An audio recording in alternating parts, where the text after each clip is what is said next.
So after the many discussions on the translations of the language and its societal significance, I'll be presenting on the crucial yet often overlooked topic that's especially pertinent to the discourse of language and identity today, the representation of multilingualism in literature. In particular, I'll be focusing on the presentation of multilingualism within a single work rather than across multiple works. So the comparison of the language to a home is not a metaphor unheard of.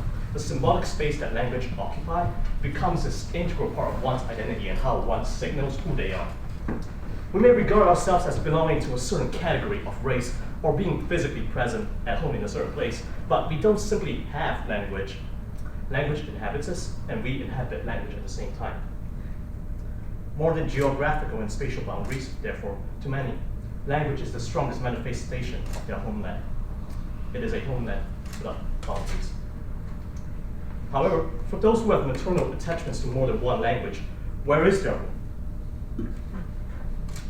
The phenomenon of speaking different languages, multilingualism, is certainly not new. However, recent literature has found the term multilingualism to be insufficient and lacking to encapsulate the linguistic experience of a large majority of the free people in the world. Multilingualism connotes the acquiring of multiple languages as though they were separate, independent identities that do not affect each other. While some of us definitely do experience language in a manner, namely the learning of another language for sole academic purposes, it is more often than not that one's relationship to the languages they speak is intricate and interwoven, and that the diversity of tongues they possess each form an integral part of their multifaceted identity. For instance, Edward Said, the trailblazer of post-colonial studies, who grew up speaking both English and Arabic, could not identify clearly a single language to be his identity. To encapsulate this complex phenomenon that's common to many, the nuances of which multilingualism fails to describe, the term of translingualism has been widely adopted instead, and which I will use in my presentation. So back to the initial question, for those who are translingual, where is their home? With the definition of translingualism defined, we find this question becomes incredibly difficult to answer. For many translinguals, they seem to feel a sense of homelessness and not always occupying a liminal position in relation to the languages they speak. Rather than being fully ensconced in the home of a single language, many feel that they are living unsteadily in two or more languages and therefore living fully in neither. To use a somewhat grim metaphor, like the children of divorce who has to move between the homes of their parents, they cannot find a single concrete place to be home. As for myself,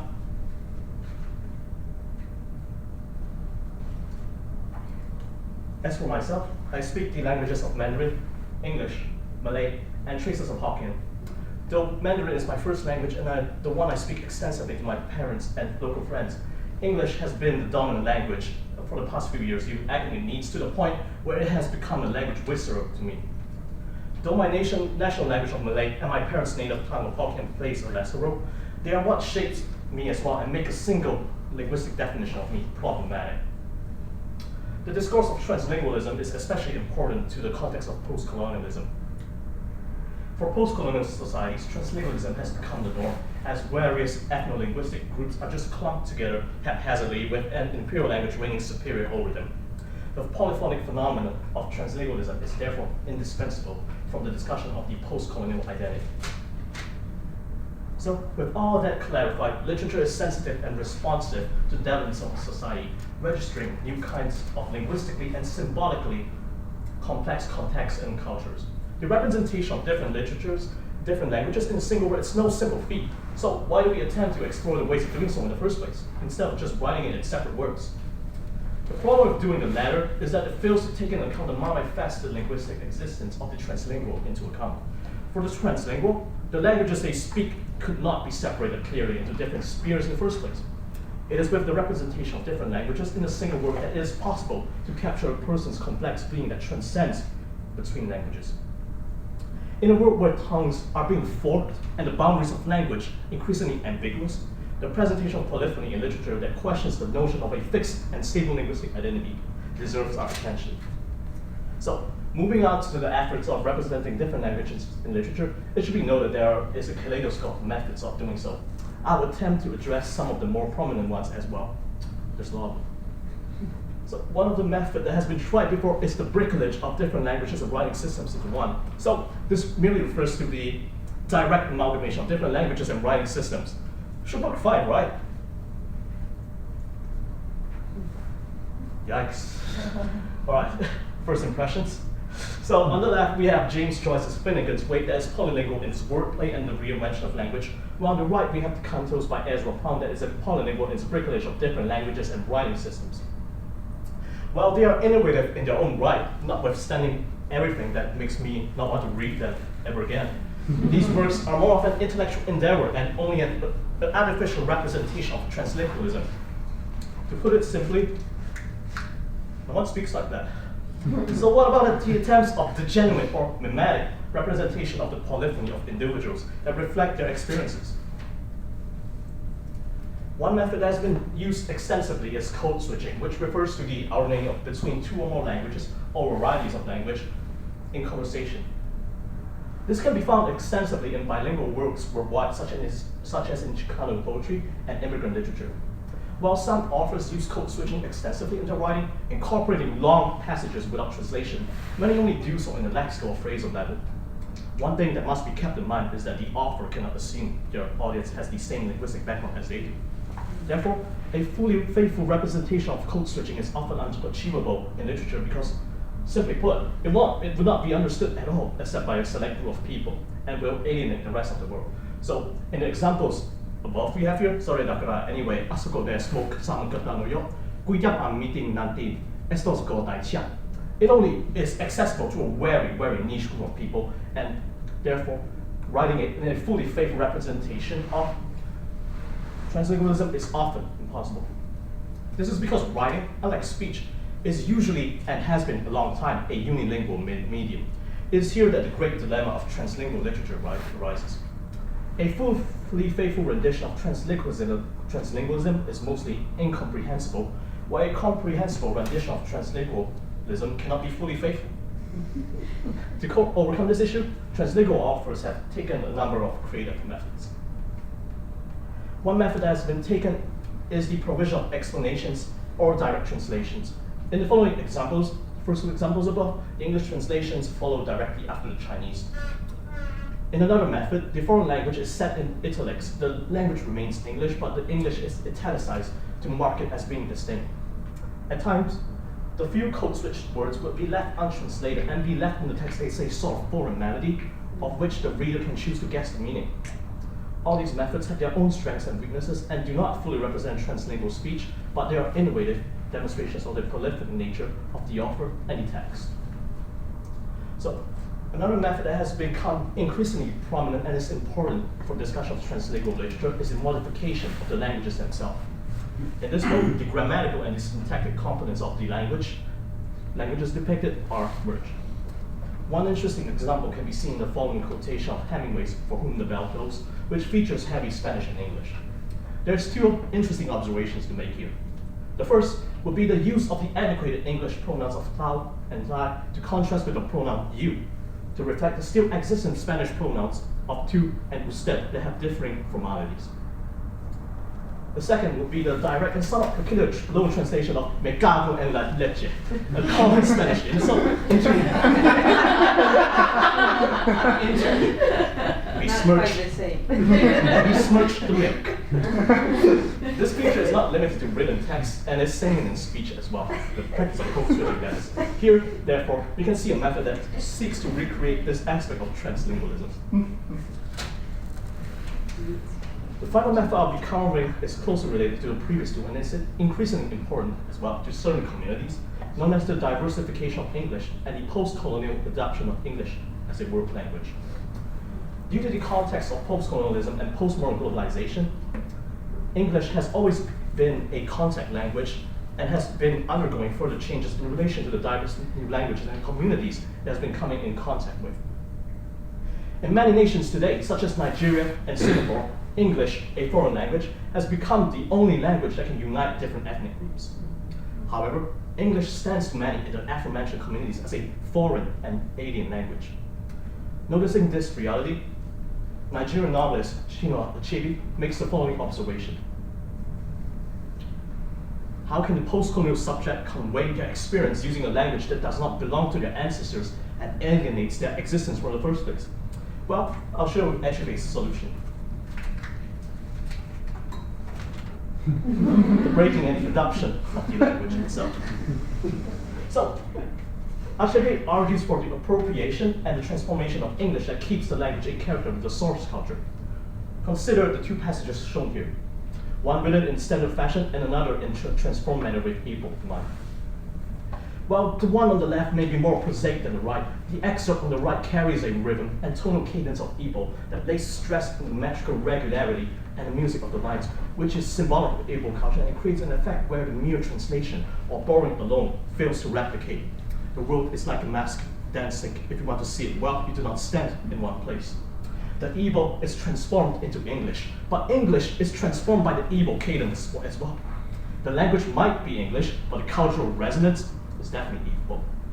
By modifying the colonial language and lingua franca, the author is able to alienate English from its ancestral home and suit it into a new surrounding, one that the author can claim as home. So, in the final section of this presentation, I will move on to the case study of Malaysia, the reason why this topic has been a great interest to me in the first place. Malaysia is a post-colonial country where its complex multicultural and multiracial backgrounds has resulted in a multilingual reality. As you can see, Malaysia is a land fertile with speakers with forked tongues and polyphonic capabilities. Many Malaysians today are fluent in the national language of Malay, are highly fluent in English, and often speak one other language as well, may it be the Chinese languages, Tamil, or indigenous languages such as Kadazan or Iban.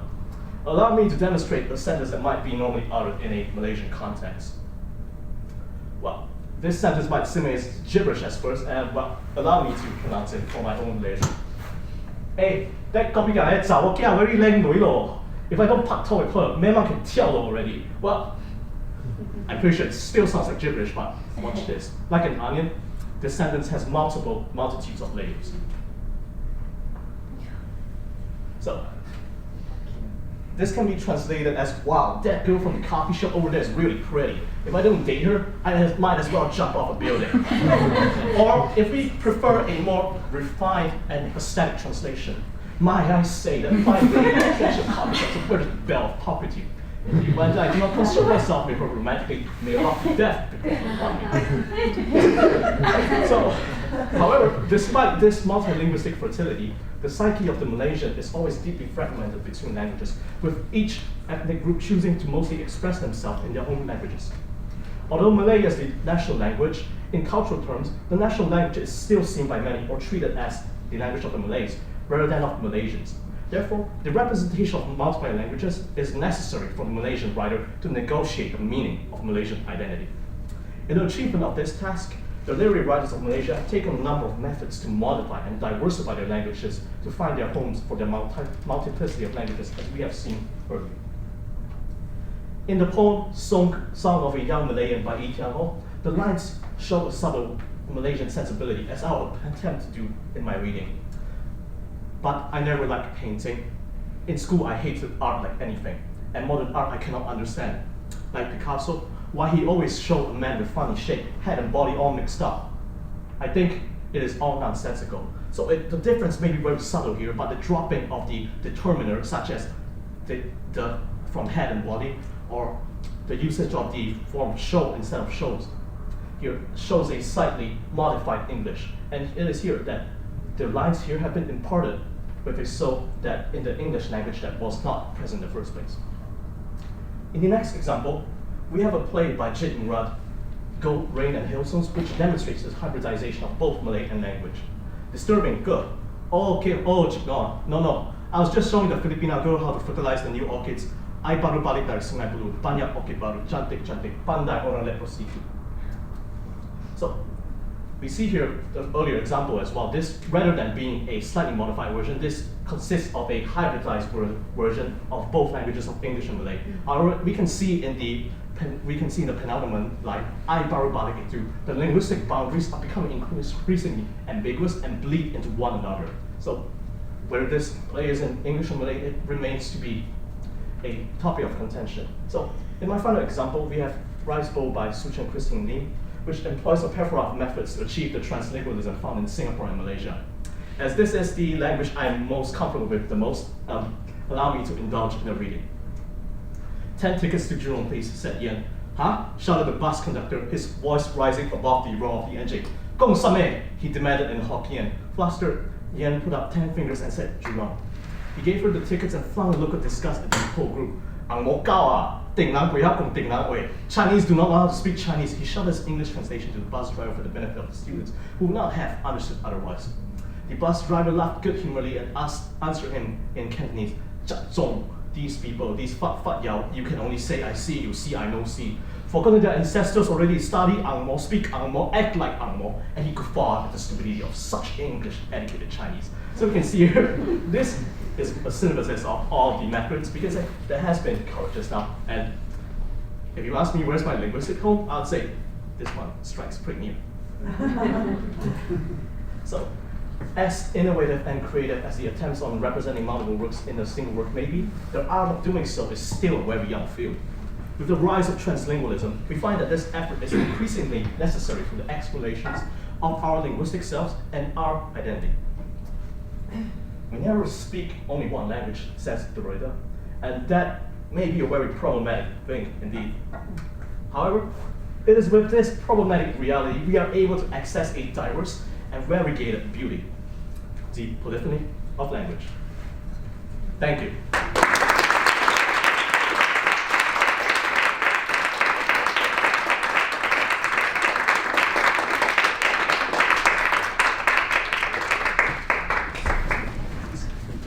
Thank you so much for all the presentations.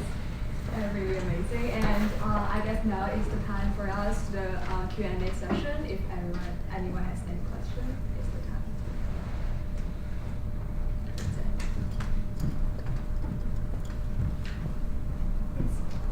A question for Quentin.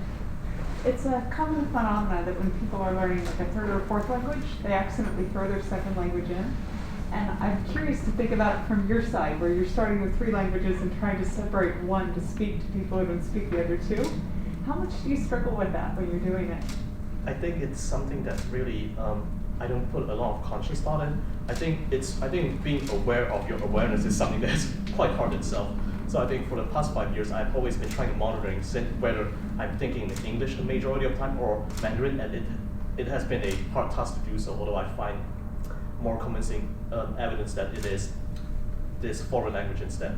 However, back to the question, it's just something I think that occurs naturally to most Malaysians or Malaysian Chinese, the demographic. So I think the intonation and such, I think there is a certain grammar to this translingualism as well. It's not something that can be formed haphazardly, like for instance, monster or something. So I think I would say my experience with it is just that it's something that's natural, and that it is true that the boundaries of language are really, really ambiguous in Malaysia, especially considering the contention between the Chinese languages of Hokkien, Cantonese, and Mandarin, whether to classify them as one single language beneath a single language family, or just different varieties of the Chinese language.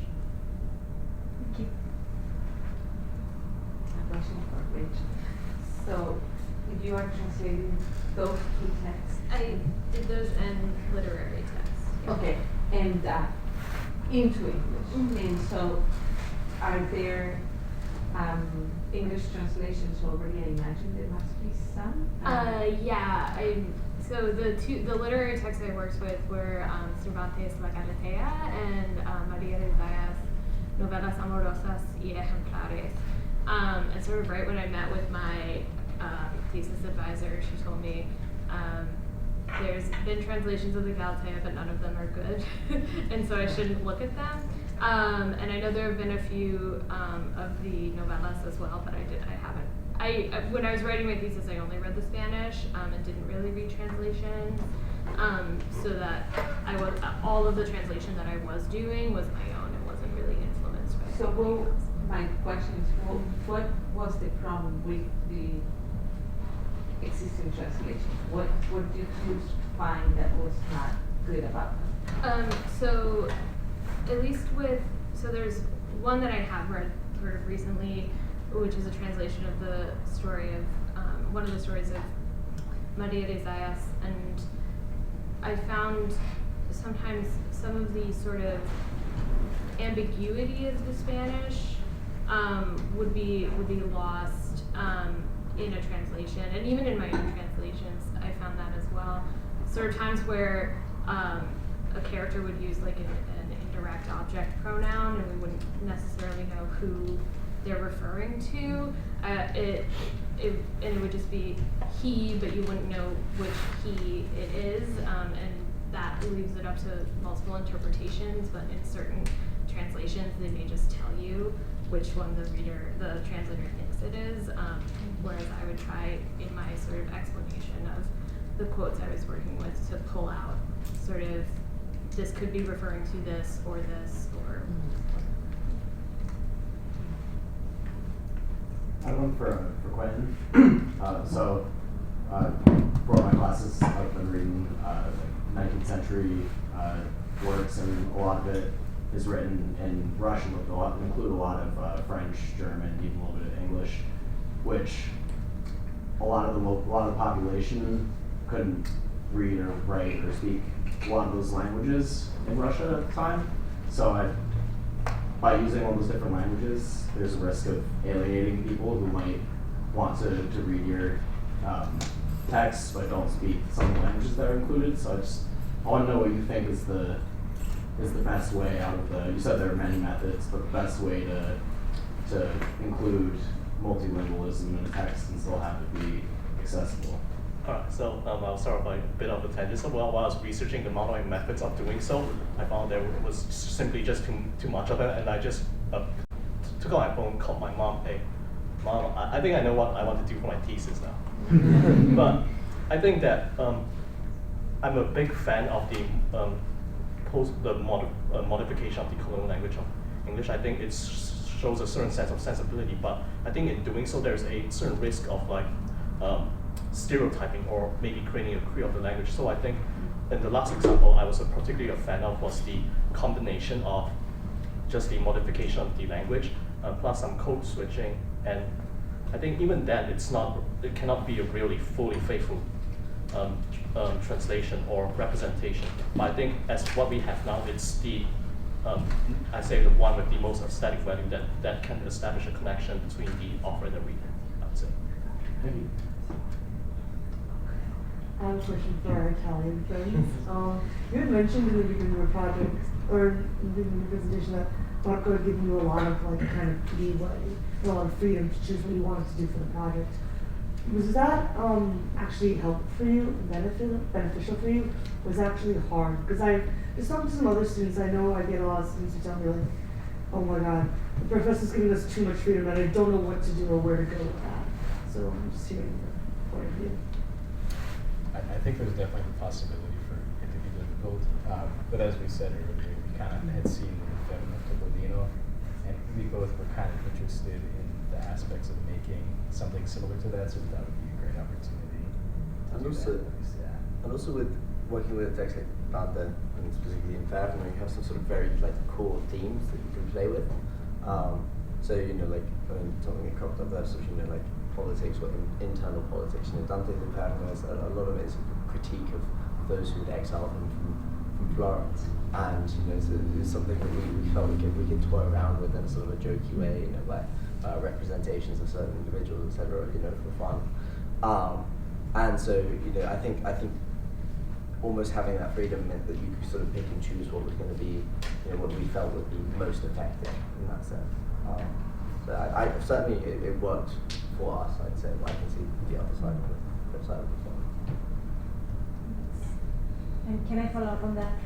Because I don't read Italian. Were you sort of trying to echo the language in certain ways, or satirize the language, or was it mostly thematic? It was. I'd say there was a fair bit of satirization in there. Selva Scura is sort of one of those very key opening, or in the opening lines of Dante's Inferno in that canto. One thing that we kind of toyed around with but decided against, because it's all written in tercets and rime incatenato, so A B B A B G G B, etc. And so, A B A B. I can't remember. Anyway, we were trying to mimic. We toyed around with possibly doing that with sort of like the writing. etc. Of the script there, but we were getting a bit too dense at that point. We didn't really want to detract from some of the presentable side of things, especially it being sort of modeled on the ability.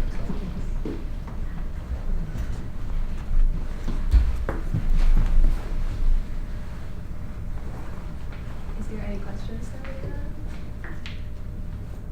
Alright, I guess then thank you for your presentation today, and we are so happy to have you to share your thoughts with us, and thank you everyone for being here, and yeah.